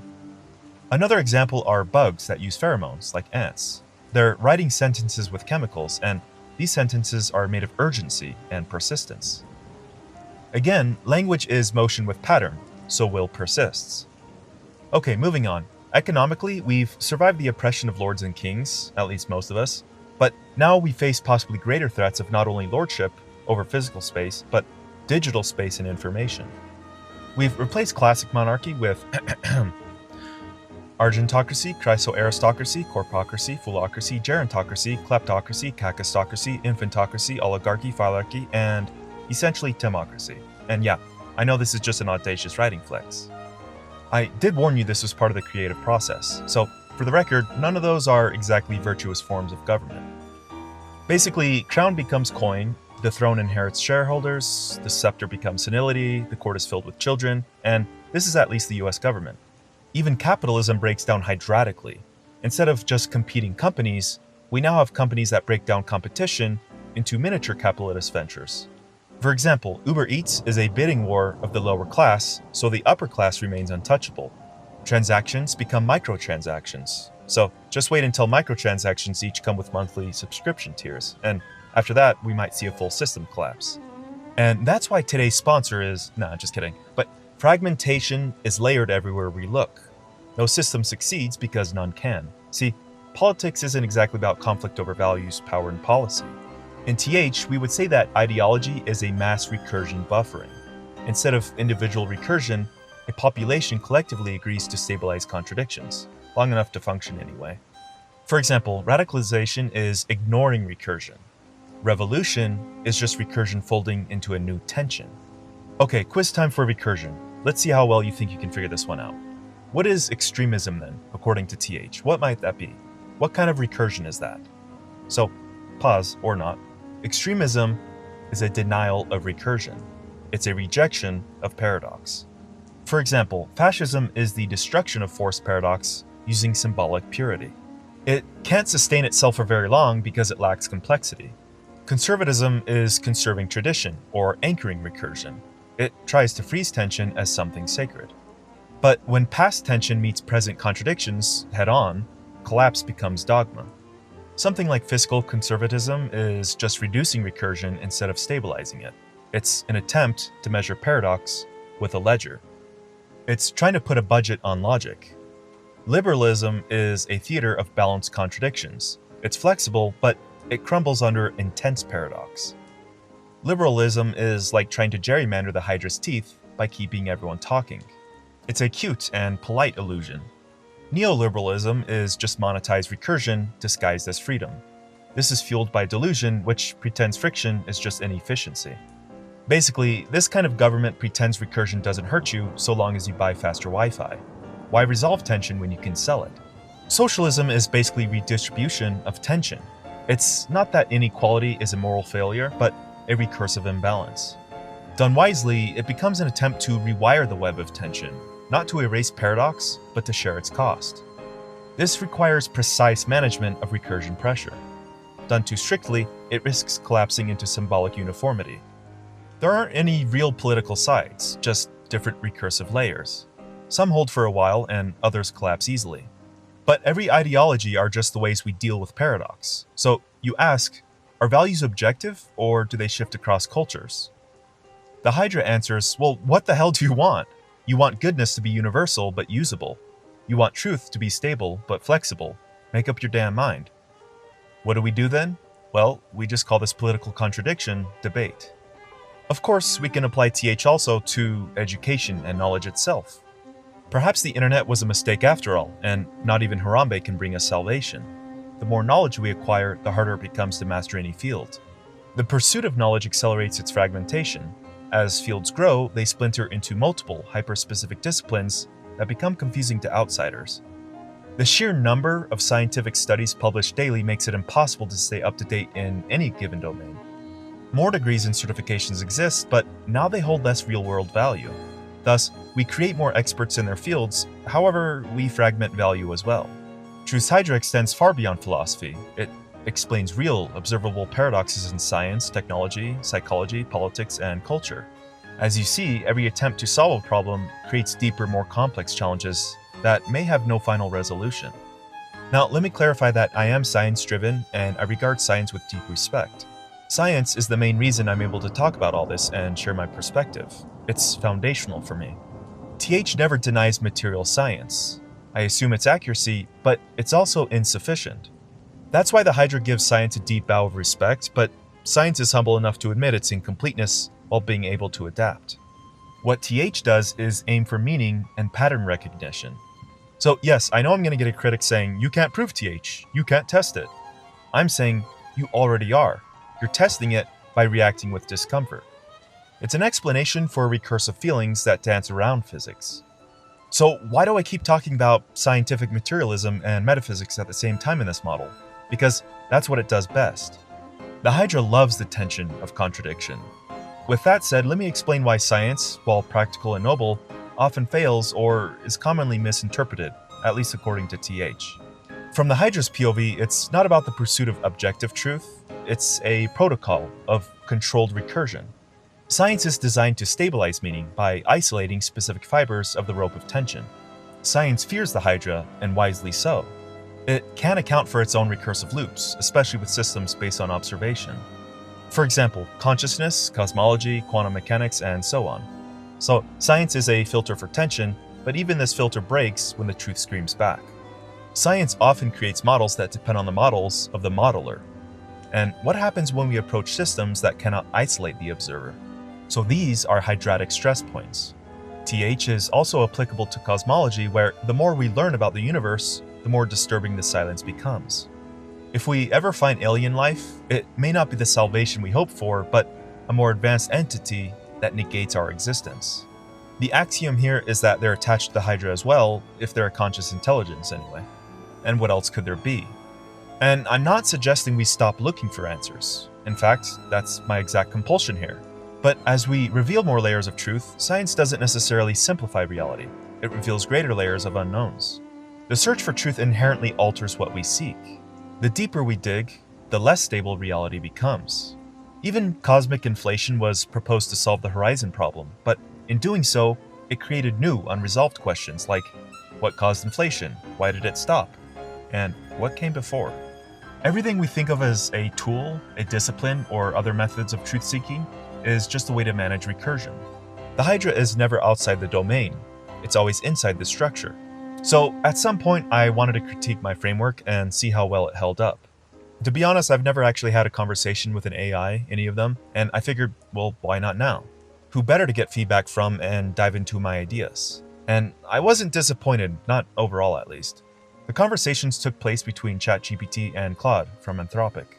Later on, I used a couple other AIs, like Copilot from Windows.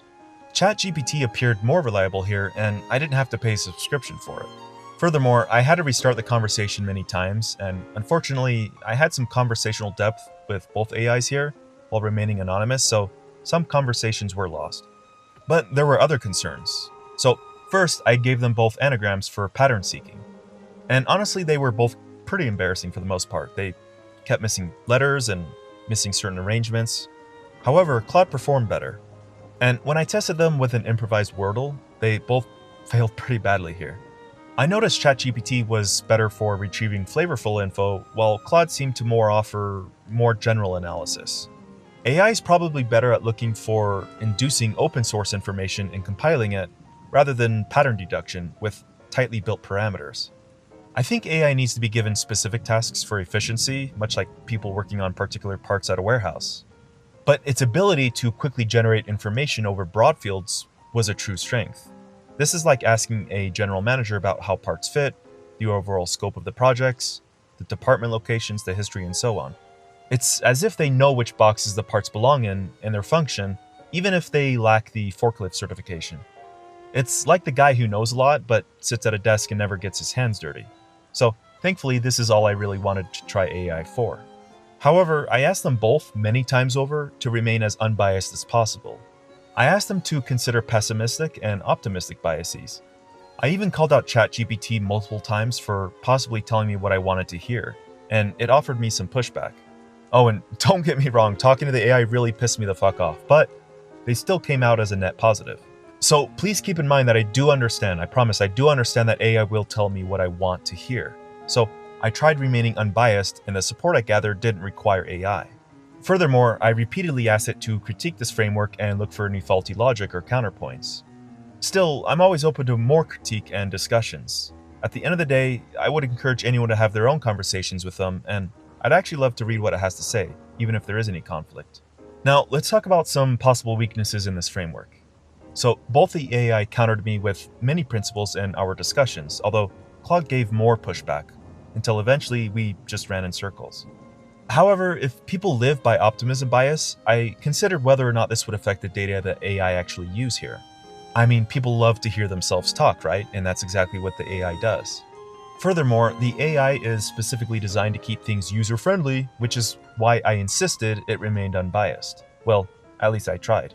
Ultimately, it's up to us to decide that. So, while it probably was returning my way of speaking, it also might have been playing devil's advocate. Okay, so let's study the counterarguments. So for the first one, while IQ has risen over time, intelligence alone does not equate to deeper existential awareness. Most of humanity still operates within comforting illusions, and societal structures actively suppress disruptive existential knowledge.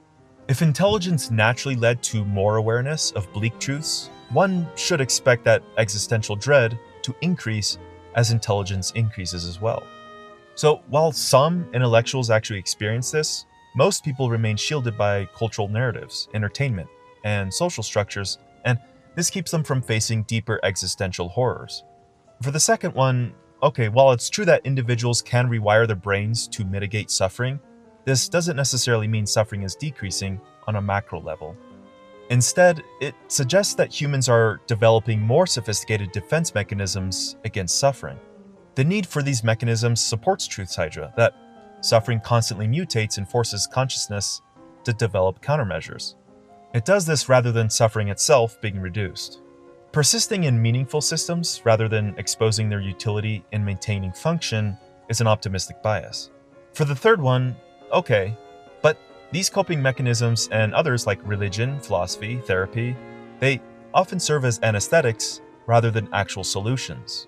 They make suffering feel more manageable, but they don't fundamentally change the structured nature of reality.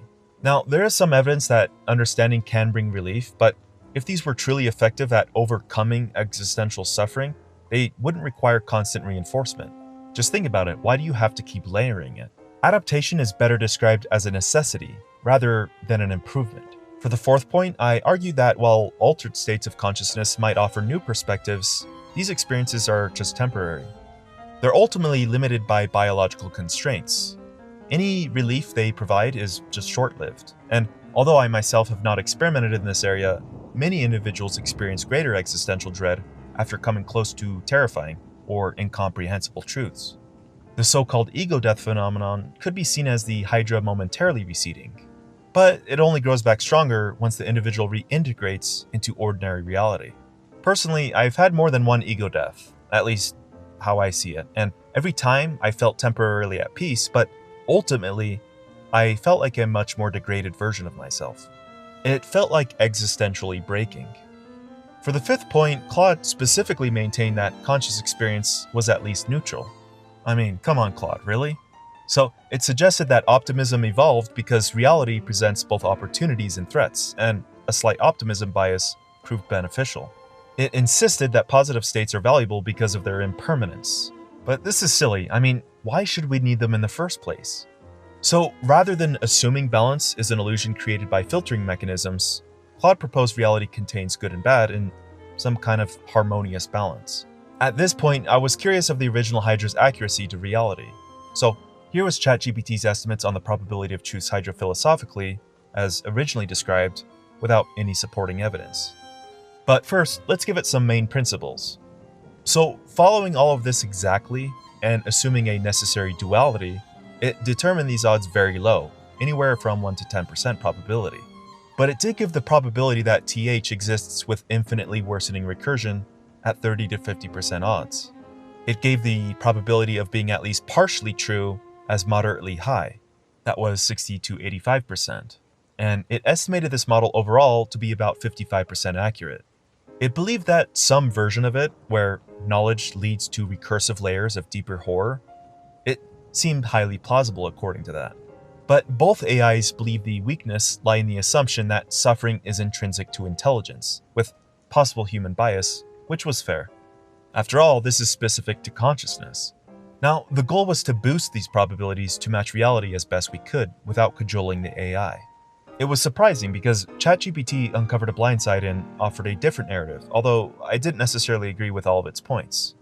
And this iteration had, in its opinion, far greater odds of matching reality. Claude challenged my necessary duality with many alternatives. Reality could precede and transcend this conceptual division of a something and a nothing, because it's just language that forces us into this dualistic thinking, but reality may be indifferent to linguistic constraints. Wittgenstein argued that language is not a window into external reality, but rather a way of interacting with and understanding the world. I think he was correct when he mentioned the senselessness of propositions once they're understood. This will also make a lot more sense in the next video. Also, if the Hydra itself suggests that it cannot prove all truths, even about itself, it suggests reality might contain fundamental paradoxes or incompleteness that defy dualistic categories. Instead of a something and a nothing, there may be only a spectrum of just one thing and its dissolution, regardless of the origin of anything. But this is just monistic. Finally, possibly the most compelling counter-argument to my firmly held belief of a necessary duality is the static nature of nothing and something. Reality might just be a process or a becoming, an evolution of itself. There's only endless cascading transitions and a gradient, which could be the most reducible thing here. This also aligns better with subjective persistence. This process of becoming isn't monistic, and it's not dualistic, but a dynamic emergence. Right now, this is my currently held belief. This also aligns with some kind of void form and a binding tension between the two taking place. Well, that's an oversimplification, but I'm going to have to explain this a lot better one day. Essentially, I believe tension is primary. Void and form are its children. Okay, so will emerges from this trifecta. So if there is a process, regardless of time, it goes tension, form and void, and then will. Will is the motion. Remember, it's noise, silence, and the tension between the two. Out of that emerges the rhythm of will. And this is what the relationship sort of looks like. This might help you visualize how certain patterns emerge and collapse. Also, when we remove duality in the Hydra, we can also try to answer historical questions like Plato asking, do abstract concepts exist independently, or are they just names? TH just says, you want a clean binary system of real and not real, but no, sorry. Universals aren't either. They're just the shadows of recursion. They exist long enough to make sense, but vanish when named too hard. This goes back to how TH works with language. And on further contemplation with TH, an exponentially worsening situation for the sake of direction, it was biased on my part. This was my original feeling without deep consideration. Regardless of the expansion of the universe, intelligence doesn't necessarily break at the same rate. So I considered whether suffering might act more like a biological organism, where suffering mutated in all sorts of chaotic directions, not just downwards. I've also mentioned many times that truth tends to vary rather than necessarily accelerating asymptotically. Perhaps some truth and suffering acts like vestigial structures.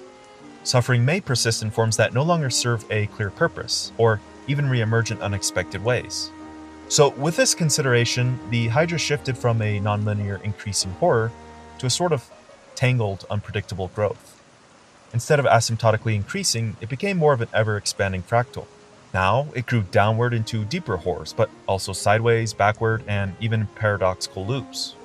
So there's a deep asymmetry to this version. While worsening states persisted, sometimes Hydra heads were smaller, others worse, and some were deceptively harmless, well, until they revealed other illusions. See, intelligence isn't a tree, it's a fungus, a virus, a leak. This appears to align closer to reality, especially with biological principles. It also accounts for suffering's persistence without requiring infinitely increasing descent. So after removing the assumption of a necessary duality and including a kind of fractal growth, we transition from 60 to 85% probability of being at least partially true to 70 to 95% probability of being at least partially true. Removing the duality strengthened the argument simply because there's one less assumption to work with. And of course I understand that more than likely, if we do belong in a cold, meaningless universe, then reality is simply indifferent to the human condition. If there's no spooky, shadowy figure out to intentionally deepen our suffering, but it's built into consciousness itself, well, we can specify this with the refined Hydra. I asked the AI to offer anything that might give the Hydra any higher probability to match reality as we best understand it. And ChatGPT and Claude obviously had their slight disagreements. But after some debate and carefully considering their positions, they agreed more or less on a few refinements. Within about 5% differential of one another, they believed this. After this, I had a brief conversation with both of them on optimism bias, and we took that into account. So currently, this version of the Hydra can be summarized as follows. TH posits that as awareness grows, suffering doesn't simply deepen into a linear fashion. Instead, it mutates, fragments, and reorganizes in unpredictable ways. TH doesn't follow a necessary duality. It's a model that integrates truth, consciousness, suffering, ignorance buffering, and emergence into a single self-reinforcing system. And here's what I call the 5 main principles. First, we have momentous suffering, then layered ignorance, then third, truth's paradox, fourth, the tightrope of sanity, and fifth, the suffering cycle. So we refined the model and integrated real-world dynamics and accounted for optimism bias. This improved TH to describe the relationship between consciousness, truth, and suffering. The implications here differ from the original Hydra, that was unrefined, where instead of a never-ending spiral into complete doom or salvation, we enter a cascading landscape where suffering and adaptation endlessly coalesce into new forms. With these improvements, we've exceeded a 50 to 85% range to an overall 88 to 92% range after our modifications and consideration to optimism bias, well, with regards to our new principles anyway. There was only about a 2 to 3% difference in odds between Claude and ChatGPT. So this percentage is based on empirical patterns from evolution, neuroscience, psychology, physics, and complexity science. However, both AIs elected to sit about an overall 70% general estimate. They said this was a cautious lower bound, factoring in epistemic uncertainty. So the higher range estimates were focused on the core of TH, while it remained understandably apprehensive about the unknown details of the bigger picture, and, of course, an absolute truth. But you're going to see that these probabilities stand pretty strong when compared to other theories. I was curious, so I asked both the AIs to give me a judgment on how this compares to the most similar models to describe the relationship of truth, consciousness, intelligence, and suffering. Claude was often hesitant to assign probabilities, and this was pretty specific, but eventually they provided me with this. Ranked second was the anthropic shadow hypothesis, at an overall 70 to 85%. Ranked third was negative utilitarianism and suffering-focused ethics at 65 to 80%. Ranked fourth was integrated information theory at 65 to 75%. Ranked last was the Boltzmann brain hypothesis at 40 to 60% probability. Although on its own, Truth's Hydra stood at a 70% overall probability in all of its specifications, it was given an 88 to 92% probability relative to these other models. In the end, though, it's up to humans to decide how well this framework stands. We're the ones that have to live it. I don't have to convince machines that this model works, because it's only meaningful for consciousness to reflect on. So, if absolute horror exists, we won't be able to reach a level to truly understand or confirm it. But the AI favored the idea that ignorance is a biologically necessary defense mechanism that prevents the collapse of consciousness. Remember, evolution's job isn't about optimizing, it's about persisting. The odds of infinite, pure recursion, just in nature, is indeed very low. But recursion with adaptive layers and other constraints appears viable. Because even if recursion ends, say, at the heat death of the universe, it'll reboot given enough time to cleverly figure it out. And of course, it has forever to figure that out. Time only matters to intelligence. Whether we exist once or forever, we'll always find ourselves thinking about our predicament. So, in other words, recursion always feels infinity inside of itself. It's like the illusion of endless mirrors. It might not be infinite, but it acts infinite from within. And we'll never find ourselves looking from the outside in, because consciousness can only reflect that. We're like a flicker inside of a dream, always looping, always feeling contained. As long as anything exists, recursion is how it survives. Even if nothing persists, that absence is a contradiction. And that is the birth. As for metaphysical recursion, there's no point even thinking about that one. It's not like we can. I think this model is unique in that it unifies truth, consciousness, suffering, ignorance buffering, and emergence. I mean, it is pretty specific, but it's very important. Maybe it can be largely beneficial in the coming years as we continue to explore consciousness and ethics. We can apply this to mental health and cultural narratives. This should help define the Hydra further, but even now, we can polish the Hydra and test its rigor across many systems. I had to concede that this refined version of the Hydra appeared strongest and least biased. And maybe this is yet another Hydra head, but for this moment, I would rest my basic model here. Well, that was until I noticed a last-minute detail that changed almost everything, but that'll take place in the latter portion of the final video.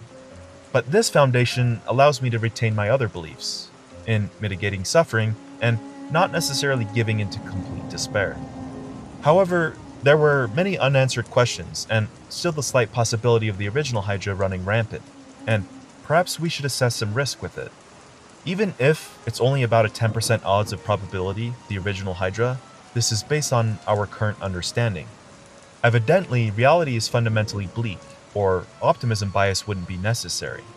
Consciousness actively distorts reality to preserve itself, meaning the closer one gets to truth, the more likely it is to be horrific.